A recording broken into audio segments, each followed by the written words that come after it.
was asked to give the next few talks about the 6 preparatory practices. And I like this topic. It's something that I do every meditation session, especially the first few. In the practices I do every day, the other ones are somewhat embedded. So it depends on what I'm doing, how I go about this. But the reason I like this topic is because I like to make my meditation session useful. And these practices, that's the purpose of them, is to help the session be fruitful, as you'll see as we get into it a little bit more. So we want to enter our meditation session with an extremely virtuous state of mind, a frame of mind that's going to contribute to our practice. So these practices, these 6 preparatory practices, actually were taught by Sir Lingpa, so I imagine they came to us through Atisha. And we all know that that's how Atisha developed bodhicitta, so I think it's kind of a good lineage to pay attention to.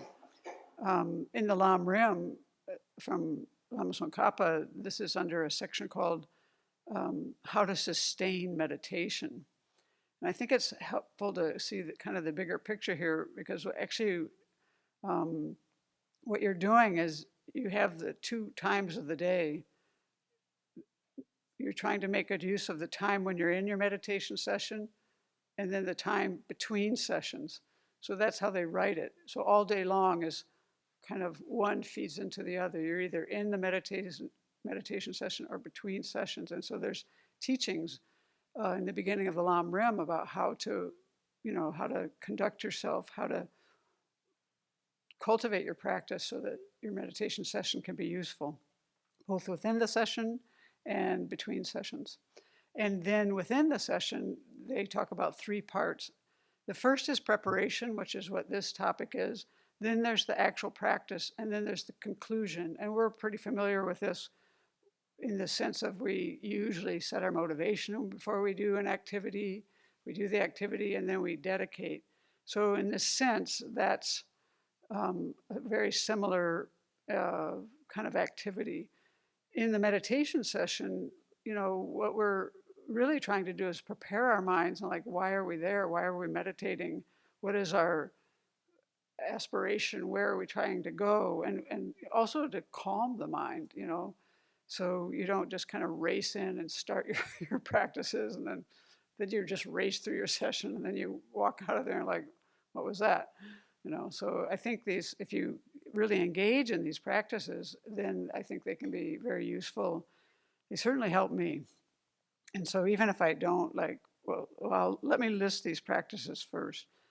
The 6 are: you clean the shrine room and you arrange the shrine or the altar.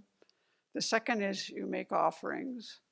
The third is that you sit in the correct meditative posture, observe your mind, set your motivation, take refuge, and generate bodhicitta. That's actually, they sometimes shorten that, but actually that's what's happening during that whole time. So I like to expand it, because to me, these first 3 are the most important for me to really enter into a meditation session well.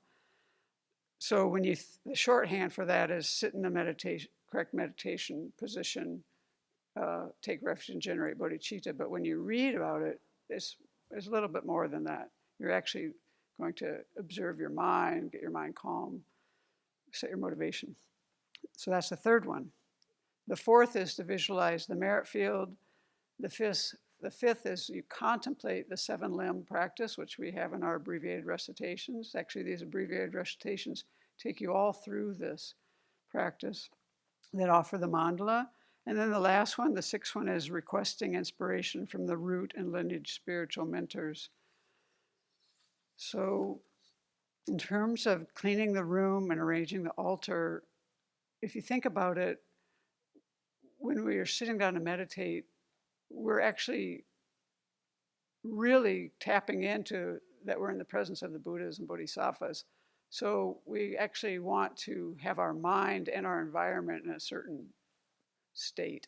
And you wouldn't want to invite special guests to your house with it being a mess. In the same way, You would want the place you're meditating to be clean. And also that is better for your state of mind. If you look at your desk when it's a mess and you look at your desk when it's neat, it's a different experience, and it's the same inside. So we want an uncluttered space. We want a peaceful place. And then I think it's interesting to see the story that Pabanka Rinpoche writes the longest explanation of these practices, and he talks about the monk that couldn't learn very well and how he cleared his obscurations by the Buddha telling him to sweep, sweep the dust, get rid of the dust and the stains, get rid of the dust, get rid of the stains. And actually, he got rid of obscurations by doing that. And the point of that story really is that you shouldn't take these practices too lightheartedly. This actually helped this one individual to clear obscurations from his mind by cleaning. So when you clean the shrine room, what he recommends is that you actually think about the things that are kind of in your way, and while you're dusting, while you're cleaning, kind of think about freeing yourself of all of the aspects of the lamrim that you have difficulty with. He says from not respecting the teacher all the way through to grasping at true existence. So you can actually take this mundane activity and turn it into something that benefits your practice. And even he also mentions that we're, on the, let's see, it's hard to say that person's name.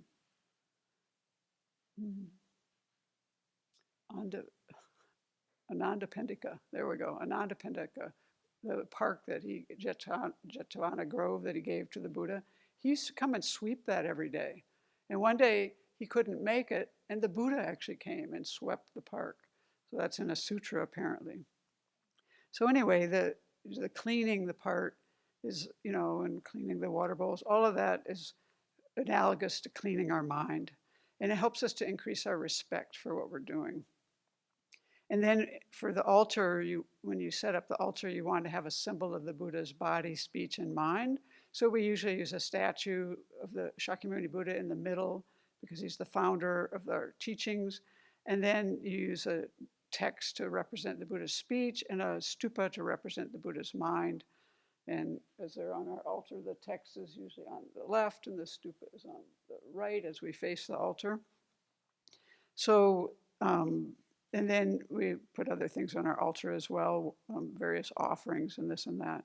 But when we're doing this, it's important to think about what your motivation is as you set up the shrine. Like, we want it to be beautiful, but we don't want it to be an object of pride. So that's one thing they talk about a lot, because we're actually doing this to benefit ourselves so that we can benefit all sentient beings. So really thinking about our motivation for all of this whole part. I think everything around this preparation is a lot about your motivation and what you're trying to turn it into. And then the second step about the making offerings, it's usually written, obtain offerings without deceit and arrange them beautifully. And so we want to make offerings that we obtain properly. And for a lay person, it would be by right livelihood, not stealing, not killing someone, not swindling someone, not by an unwholesome means. And for a monastic, you wouldn't want to receive the offerings that you make by the 5 wrong livelihoods of flattery, hinting, giving a small gift in hopes of receiving a large one, coercion, or hypocrisy. So then we have these beautiful offerings that are obtained properly, and then we arrange them beautifully. And so the motivation that we want to give with is a sincere wish to benefit all sentient beings, not to have a beautiful space just to gloat about, but to inspire us, to invite the Buddhas and Bodhisattvas to come, to make offerings to them, to make a connection with the holy beings. They're very powerful objects for us to make offerings to because of their realizations. So we kind of keep that all in mind. And if we don't have even external offerings to make, like Milarepa didn't have external offerings to make apparently, but he created them in his mind and he offered his practice. And it's said that because of his faith and his correct motivation and his energetic practice, he realized Buddhahood. So he had given his heart totally to the Dharma. And so that's really what matters. With any kind of giving, we want to take delight in giving. We can use it as one of the 6 perfections to help us, to attain our goals in the Mahayana. And so when you think of giving, think about the internal qualities that you want to develop, and try to steer your minds towards great compassion, bodhicitta, wanting to benefit others. Try to reduce any kind of thoughts that you have about, I like this, I don't like that, those kind of things. In terms of some of the details of what we do here is we generally, like when we give an offering to the Buddha, right in we also make the food offerings we make and the water bowl offerings. We don't usually put like cans and things that, usually it's something that's readily edible that you put in the Buddha's bowl. And then when we offer the water bowls, you don't really set them down and then fill them up. You actually hold it, cleanse it out, put the water in, and then so you're never actually setting an empty bowl on the altar with it face up. That's an essential thing, because then you're kind of like offering nothing. So that's why the water bowls are kept upside down, and we have a specific way of how we actually fill the water bowls, things like that. They're mindfulness practices. Also, we usually don't place them too far apart or too close with the water bowls. They say if they're too far apart, you're kind of like too far away from your teacher, and I think I've heard different things about them being too close. But so there's a lot of details around that. But I think the main thing I want people to get out of today is just to realize that these practices can really help you to enter your meditation session. We'll go on with the other ones in the next sessions, next BBCs. But to think about when you start your meditation session this afternoon, even just take a moment, even if you didn't offer those. I do this every session. I always kind of do this in my mind, like I imagine I'm cleaning the shrine room. I imagine I've arranged the shrine. I imagine I've made the offerings. Then I sit, and then I go on the next steps. We haven't gotten there yet, but I do that every session. And I like that because it starts me in this way of maybe I'm running around beforehand. Maybe had a hard interaction. Maybe who knows what I was doing beforehand, but I want to shift my mind to make this time useful. So this is a nice pattern of really things that can be very virtuous depending on your motivation to help start your session. So that's the first 2 of the 6.